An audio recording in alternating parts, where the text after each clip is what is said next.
Welcome back. Spain రైలు ప్రమాదంలో మృతుల సంఖ్య 40కి చేరింది. స్పెయిన్ చరిత్రలోనే ఘోర ప్రమాదంగా ఈ ఘటన నిలిచింది. 2 హై స్పీడ్ ట్రైన్లకు ప్రమాదం జరగడంతో నష్టం కూడా భారీగానే జరిగింది. పట్టాలు తప్పిన మొదటి హై స్పీడ్ రైలు మరో హై స్పీడ్ రైలును ఢీకొంది. దీంతో మృతుల సంఖ్య భారీగా నమోదైంది. 40 మంది చనిపోతే మరో 159 మంది గాయాల పాలయ్యారు. మృతుల సంఖ్య మరింత పెరిగే ఛాన్స్ కనిపిస్తోంది. ఈ ప్రమాదంతో హై స్పీడ్ రైళ్ల భద్రతపై చర్చ మొదలైంది.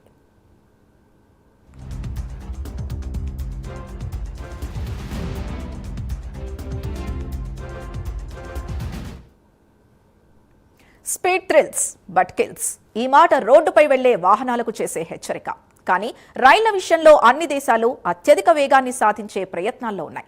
ఇప్పటికే చైనా, జపాన్, యూరప్ దేశాల్లో బుల్లెట్ ట్రైన్లు 100 కిలోమీటర్ల వేగంతో దూసుకుపోతున్నాయి. ఇలాంటి సమయంలో జరిగిన యాక్సిడెంట్ ఇప్పుడు ప్రపంచానికి షాకింగ్ గా మారింది.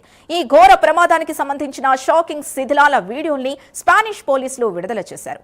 ప్రమాద స్థలంలో రైలు పూర్తిగా ధ్వంసమై సహాయక బృందాలు రెస్క్యూ చర్యలు చేపట్టిన దృశ్యాలు హృదయ విదారకంగా ఉన్నాయి. ఈ ప్రమాదంపై స్పెయిన్ ప్రధాని పెడ్రో సాంచెస్ తీవ్ర దిగ్భ్రాంతి వ్యక్తం చేశారు. ఇది దేశానికి తీరని విషాద రాత్రి అని బాధితుల కుటుంబాలకు ప్రగాఢ సానుభూతి తెలిపారు.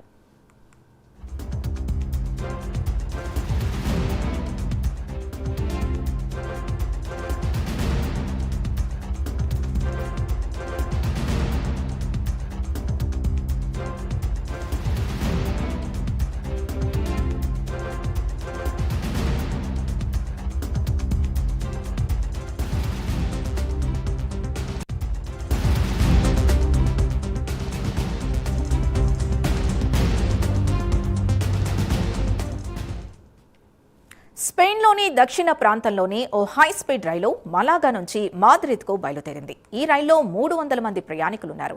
200 మంది ప్రయాణికులతో మరో హై స్పీడ్ రైలు మాద్రిద్ నుంచి హుల్వేవాకు వస్తోంది. అయితే మాద్రిద్కు 370 కిలోమీటర్ల దూరంలో రాత్రి 7 గంటల 45 నిమిషాలకు మొదటి రైలు పట్టాలు తప్పడంతో దాని చివరి బోగీలు పక్క ట్రాక్పైకి వెళ్లాయి. అదే సమయంలో మరో రైలు వేగంగా రావడంతో ఆ బోగీలను ఢీకొంది. దీంతో రెండో రైలు ముందు భాగంలోని 2 బోగీలు నొచ్చునొచ్చాయి. 13 అడుగుల లోతైన లోయలో పడిపోయాయి. ఈ బోగీల్లో ఉన్నవారే ఎక్కువగా ప్రాణాలు కోల్పోయారు. పలువురు అద్దాల్ని బ్రేక్ చేసి బయటపడ్డారు. అయితే బోగీలను వెలికితీస్తే మృతుల సంఖ్య పెరగచ్చని అధికారులు చెబుతున్నారు. గాయాల పాలైన వారిలో చాలా మంది పరిస్థితి సీరియస్ గా ఉన్నట్లు పోలీసులు చెప్పారు. 2013లో శాంటియాగో డి కాంపెస్టాలో జరిగిన రైలు ప్రమాదం తర్వాత స్పెయిన్లో జరిగిన అతిపెద్ద రైలు ప్రమాదం ఇదే. ఈ ప్రమాదంతో హై స్పీడ్ రైళ్లకు భద్రత ఎంత అనే చర్చ మొదలైంది.